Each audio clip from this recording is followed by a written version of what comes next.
ओम श्री राम जय जय राम। श्री गुरु महाराज संस्मरण 122।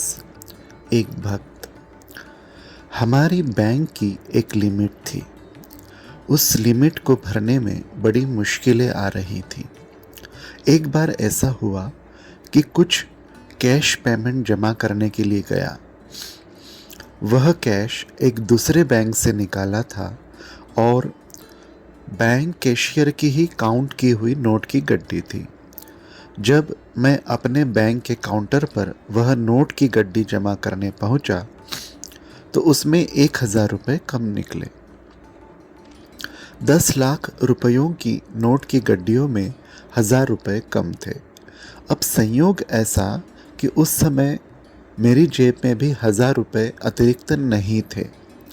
श्री गुरु महाराज समय समय पर जो प्रसाद के रूप में नोट देते हैं उन्हें मैंने अपनी पर्स में संभाल कर रखा हुआ था।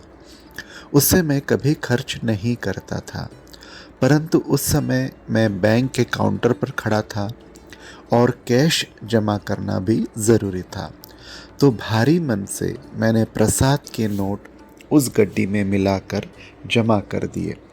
फिर मैंने शाम को सुमित भैया को फ़ोन कर बताया कि ऐसा हुआ, और इसमें मेरी लापरवाही नहीं थी क्योंकि बैंक से निकाली हुई ही गड्डियाँ थी तो उसमें नोट कम होने की संभावना ही नहीं थी।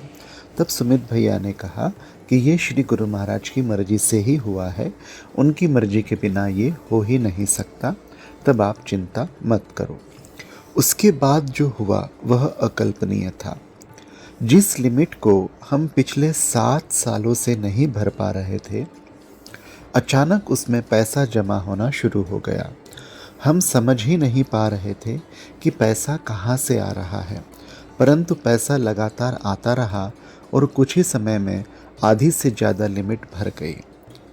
श्री गुरु महाराज की कृपा और उनके कार्य हमारी समझ से परे हैं, अगम्य हैं। श्री गुरु महाराज के चरणों में शत शत प्रणाम। ओम श्री राम जय जय राम।